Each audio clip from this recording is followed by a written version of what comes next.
So you're a pretty successful scientist and researcher, and I ran $1 million a year business, and we both ground ourselves to oblivion in that process.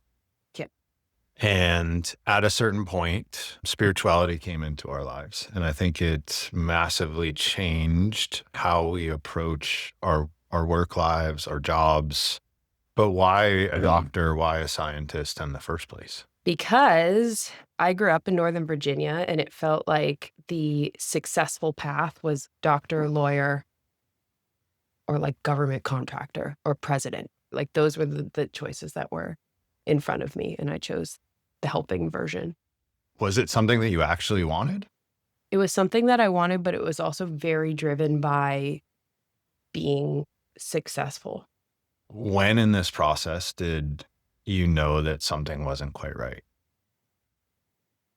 I knew for a long time, but I didn't do anything about it. I just felt so much resistance every single day, but I was like, I started down this path, I have to finish it.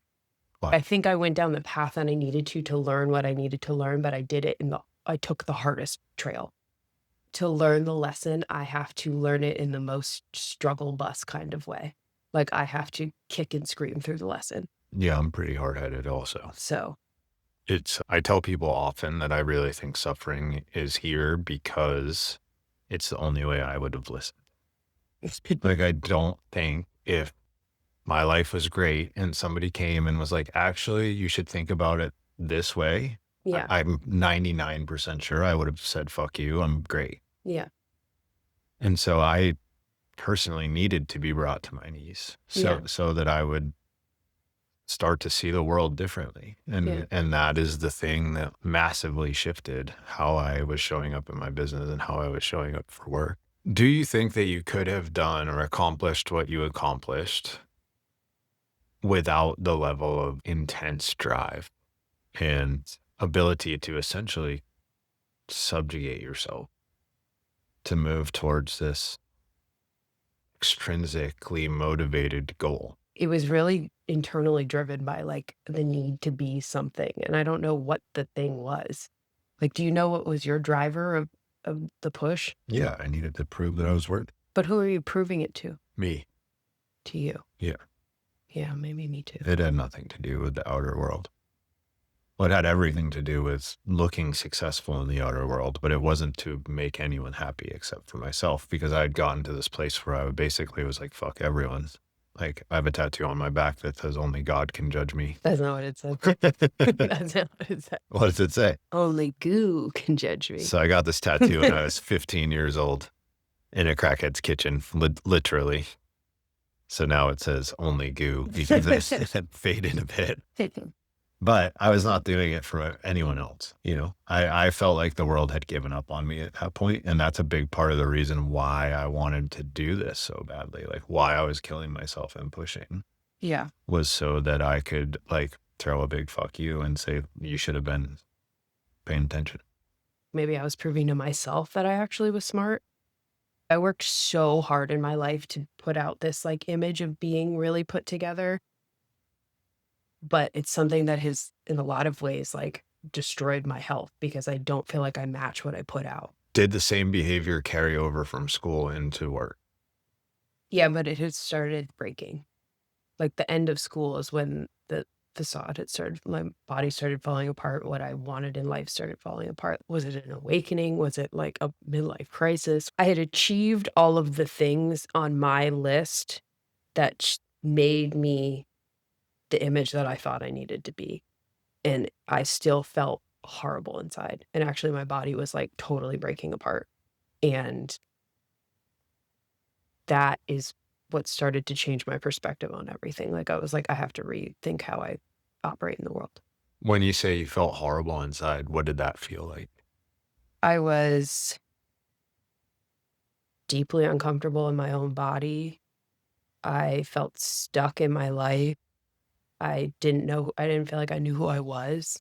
Like, I felt like I was a shell of a person, like, I was just this image, but I didn't know who I was. Like, I spent so long putting forth this projection, but what was behind it didn't exist anymore.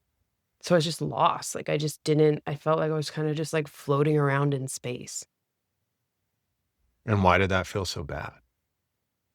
because I thought that I was going to reach these goals and I was going to feel successful and I was going to feel happy and fulfilled.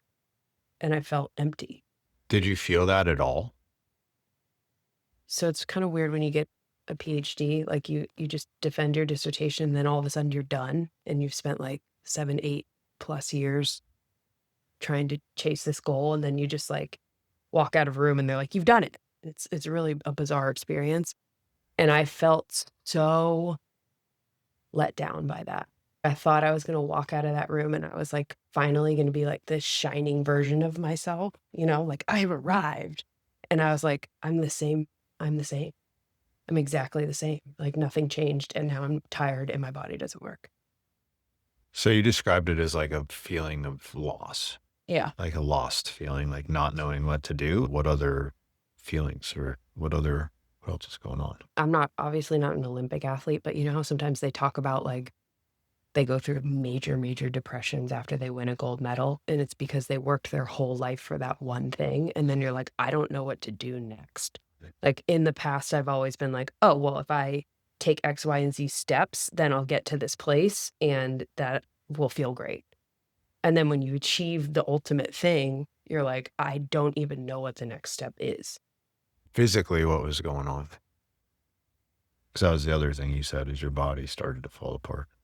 I had brain fog. I couldn't sleep. I had gained probably 30 pounds. I was really puffy. My joints hurt.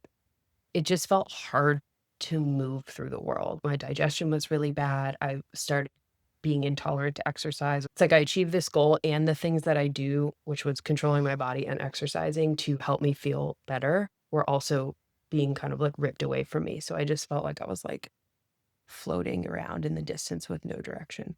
And how did it become noticeable to you? I wasn't recovering and my joints felt so bad. And I started gaining. The thing that really like ticked it off is I just started rapidly gaining weight. And I was watching my macros. I had them very controlled for a long time and I just totally lost control of it.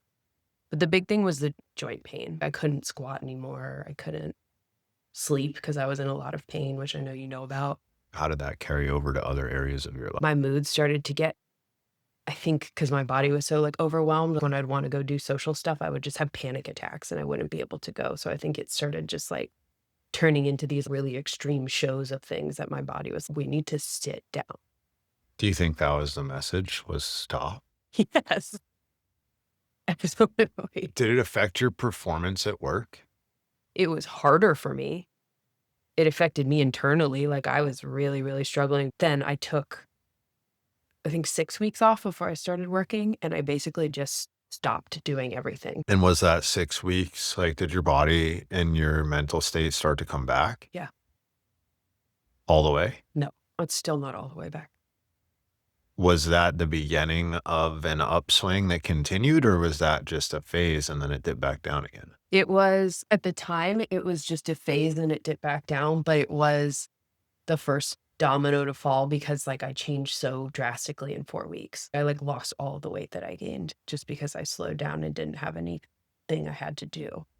And so at first I just ignored that. But then when I started to dig into it and try to figure out what was wrong and why these things were happening, I was like, oh, that one time when I rested for a month, I suddenly didn't have any joint pain anymore. So what other stuff did you do later to try and deal with this? Down the road, I don't even know where to start. What did you do to start? You tell me where you started. My issue is back pain, low back specifically, and just like kind of global tension in my body. Came from working really, really, really, really hard, also hurt myself playing sports, also hurt myself in the Marine Corps, also hurt myself training in CrossFit. So Keep hurting yourself. there was like physical issues. So you did the same thing. You just kept going when it was happening. For sure. Yeah. Yeah. And so that tension in my back started to get worse and worse and worse to the point where Like I used to be able to deadlift 500 pounds, squat 400 pounds, clean 300 pounds, and I could barely get 135 pounds on my body without like significant pain. And when Yeah. I would wake up in the morning, I was hobbling around and it took me an hour to be able to do anything in the world. So at a certain point when it got really bad, I decided that I needed to stop training because I was still moving a barbell pretty much every day because it was such a huge part of my identity. I owned a gym at the time. That was the business that I owned. So like I felt an obligation there to look a certain way and to be in the gym for other people. But it just got so bad that I couldn't do it anymore. So that was the first thing is I took a full year off of lifting and did yoga for an entire year Yeah. and got no relief, essentially. So then after that, I'd gone to the chiropractor a bazillion times. I saw a massage therapist. I went to acupuncturists. I tried nutrition stuff. I tried PRP injections. I went and got traditional like steroid injections. Literally everything, meditation, everything you can think of. Yeah. I started with protocols. Like, I went from being really crazy about counting my macros and exercising to being incredibly health obsessed. So gut health was like one of my biggest issues. I was so bloated all the time. I felt like a bowling ball and it was deeply uncomfortable. So I did like every single protocol, fasting, supplements, functional medicine. And in that, I went to acupuncture and I found that laying on the bed, getting the needles, and then they leave you in there for 45 minutes to an hour and you just lay there. That was the most helpful thing. And when you say protocols, what does that mean? I have all these like gut reset protocols. So some of them were gut focused and they were like low FODMAP, or I did carnivore diet, or I did fast mimicking diets, or certain regimens of supplements that are supposed to heal your gut lining. Like it was always just you do this for 60 days and then your gut will be better. And you were doing this through your own research or you were working with practitioners? Both. I mean, I probably spent easy $10,000 doing this. And they what, more than that? Sure, way more. I spent a lot of money following these protocols, and they always like they would work for a month, and then it would be right back to the same thing Why do you think that is? because it wasn't about my gut. It's still not about my gut. If it wasn't about your gut, why did it work from it? I think I've thought about this question a lot, actually, and I think it is about that, there are structural issues that come from emotional and spiritual issues, but I think that having a clear step-by-step process and a goal relieved a lot of, like, anxiety, which temporarily calmed my nervous system. Interesting. Like, it was like a control grab, and I was like, "Yes, this is gonna work." Like, every single protocol worked for a month, and it's because I was like, "I know what's happening." So you think that it's because you were able to dump yourself into something? Yeah. I think it's because of the second part of what you just said, which is I think it's going to work. In other words, psychosomatic or placebo effect. But I don't like when people say that because even if it is placebo effect, who cares? If it works, it works. Yeah, no judgment. Yeah, if it works, it works. I agree. Yeah. I think a lot of energy stuff is placebo effect. I just feel like placebo effect has a negative connotation. Yeah, no, I don't mean it negatively. Okay, so you spent $10,000, you did all of this stuff. What was the thing that made you try something different? COVID. Okay. So I didn't, it wasn't like it wasn't a choice really. Like the world shut down and I had nothing to do. And so I sat outside in the sun in the backyard and just hung out in nature for months. And that fixed a lot of stuff. And I was like, oh, like that was like a light bulb off. So for you, the biggest thing is just slowing down. Yeah. What happened when you started to slow down? I started to sleep better. I feel like my mental health at peak bad times was I just felt so chaotic. I felt like I couldn't see which way was up and which way was down, and I couldn't hear what people were saying to me. It was just constant noise. It just felt like chaos always. And that started to dissipate. I started to be able to like see and hear clearly. I'm just going to call it noise. I don't know what else to call it, but like the extreme discomfort in my body started to dissipate. And I was able to start to do things like meditate and walk. And in that, I was able to get a better idea of what was working and what wasn't working in my life. I didn't do an incredible job of following that. Then I started like got really impulsive and I was like, oh, I can hear myself. I have to do exactly what myself is saying or like what I think is happening. And it has to happen right this moment. Like I had no patience, but I could hear myself again. Okay, so you reestablish this connection to yourself. I think this is really important because this is a huge mistake I think that people make. Hmm. And you start to be able to hear things, and then you drastically shift things in the Yeah, outer world that's what I did. as opposed to allowing these changes to emerge naturally from the inside out. Mhm. And when you started to slow down, what changes happened? Did everything stop that you were feeling before? Did it all clear? When I slowed down, especially during COVID, when the whole world was slowed down, it started to clear pretty drastically. And then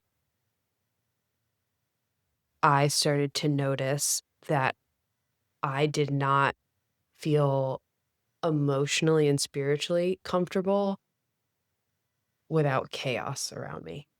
So I started to create some chaos. So then I had to do some work around Do you think that there's anything that wasn't creating space, slowing down, and getting connected spiritually to be able to hear myself. to be able to feel better? I don't know. I don't think so. Do you think that? No, I think that's the only possible way. Yeah. I don't know what else there would be. There's therapy, there's plant medicine, there's supplements. I mean, there's a billion things that people try. I mean, I think therapy is helpful to a point. I think plant medicine is helpful to a point. I think supplements are helpful to a point. Like they're all can be helpful things in your toolbox, but if you don't have the slowing down piece, then they're gonna work for a month because you can't integrate if you're not slow. They just become things that you learn. It's like people who go to therapy and do therapy speak in conversation, but they're still blowing up at their families 24/7. What are some things that you found that are helpful? My story centers a lot on gut issues and eating issues and body dysmorphia and things like that. And so learning to work with food and nourish myself in a way there's some level of reciprocity, like with the food and with where it's coming from and the earth, like that really helps me a lot. So like intentionally cooking food is a deeply grounding thing for me. It's like the anchor of my day. What do you think it is about that that helps? I think that there is a care and a love for my body, which helps me stay inside of it rather than bouncing out. Do you think it has to do with like the physical or is it more energetic? I think it's both. What are some other practices or other things? Praying helps me. And one of the things I really struggled with in the beginning was like getting it right, like having to pray correctly. Did you have a problem with that? Yeah. Like, oh, I'm not doing this right, or I don't know how to do it. So just having little prayers all the time, like just tiny as I'm doing something, just praying for the thing that I'm doing and not needing it to be anything is really helpful to me. Do you bring prayer to work? Yeah, but I don't do like a prayer in a setting with my coworkers. Think that they would think it was weird. I used to think that they would think it was weird, but I've found that the more I open up about the things that I've done to grow spiritually and the things that I do on a daily basis, the more other people want to talk about it. And the way over the last year, maybe 2 years, that I move in a workspace, I think have been really informed by how I operate spiritually, and people seem to be interested in how I feel comfortable moving the way that I do, but still producing as much as I do. I have very specific intentional periods of rest, and all of my employees underneath me, I'm very careful to be like, "We're in a period of rest right now. We're probably gonna run in 2 weeks, and I need you to get nourished." That's, like, something I say often, and I think that generates interest. I think I've gotten very good at cycles and seasons of work. And the other thing that people say about me a lot now these days is that I'm very comfortable in not knowing what we're doing next. I'm very good at being like, "Let's try it. We'll figure it out. We'll adapt it along the way." Like, we're gonna try it, and we'll see what happens, which Why do you think you're good at that? Of sitting in the unknown. I got good at it because it felt better than micromanaging everything and trying to plan deeply and kill yourself before you even get anything done. So I was like, I'd rather just dive off the deep end, and I can trust that I can figure it out. Now we're getting somewhere. And I Yeah. can trust that, like, I in the in life space, sometimes I still struggle with this, but in workspace, I feel that I am aligned, and I trust that things will happen on the timeline that they're supposed to happen, and what is supposed to come to build the stuff that I'm building will show up when it's supposed to show up. And I think that I got there because I started to believe that idea, and then I saw evidence of it, and then you just keep doing that. Like, it happens one time and you're like, "Oh, that worked." And then your faith is built. You're like, work enlightened. I agree. It's trial and error process. Yeah. Like that's really what it is that you couldn't name. At least that's what I was going to say is like, it's doing things with a much less control and seeing the outcome Yeah. and recognizing that the darkness, the void, the unknown, like you got a 50-50 shot of it being the most amazing thing in the world. And what I've realized is that sitting in that space of the unknown, the energy that you are in when you're sitting in that space is what determines what comes out. I had an experience of what now I would call God or the Holy Spirit. It was just this bliss, this like feeling that was like a warm hug or something that was even more indescribable than that. And I got obsessed with it. But it's that relationship with that thing that helped me to see that it is looking out for me Yeah. in some way, shape, or form. And that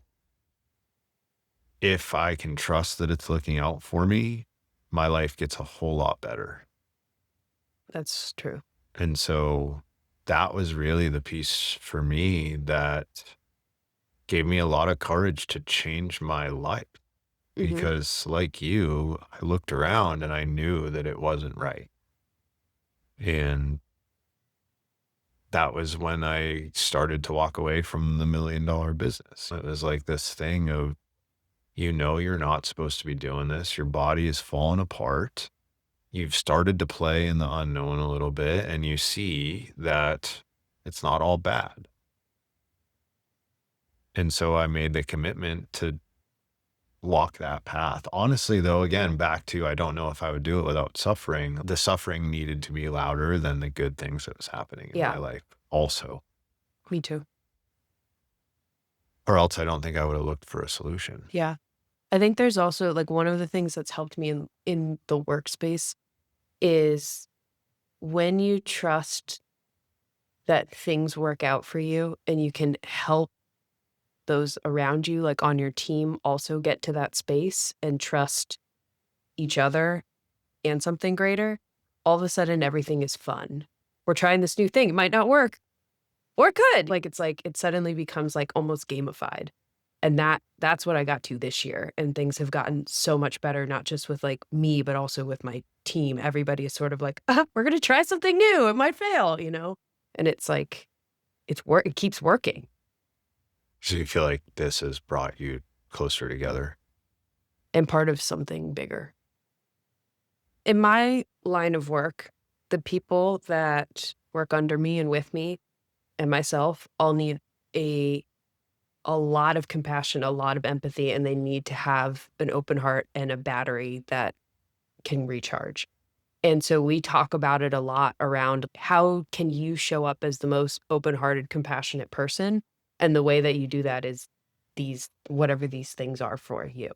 So like feeding, charging your battery by plugging into something greater or to nature or to your friends or to your family or whatever it is.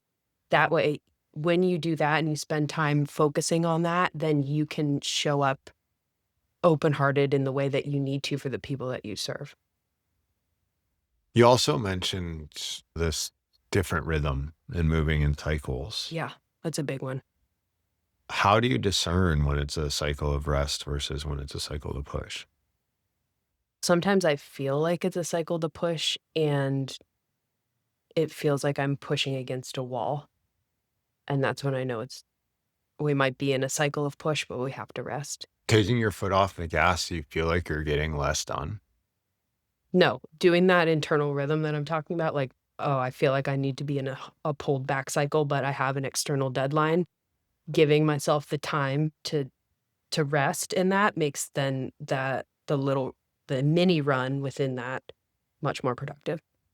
How about on the whole, like, do you feel like slowing down, connecting more to whatever this greater thing is, has been a net benefit to your work?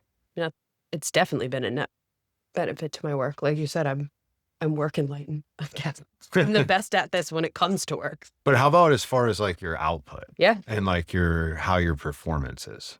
I think it's been an incredible benefit. I've been more creative. I've been able to interface with people much more. Like I feel like my ability to work one-on-one and work in groups and be effective has increased dramatically because I'm not having to put on a show as much. How about as far as like the organizational goals goes? How much money have you pulled in? Like close to $4 million in grants. And do you attribute some of that to your approach here, or do you think that it's just the way it has worked out? I think that it is related to my approach for sure. How do you think that gives you an advantage? I think that moving in these cycles and trusting that things are going to happen the way that they're supposed to happen and show up when they're supposed to show up has made me available for opportunities when they arise rather than chasing stuff that is not for me. So then the things that I go after, I do get because that's the right thing for me. So you're better able to discern when it's the right thing. And I create a better product when it is the right thing.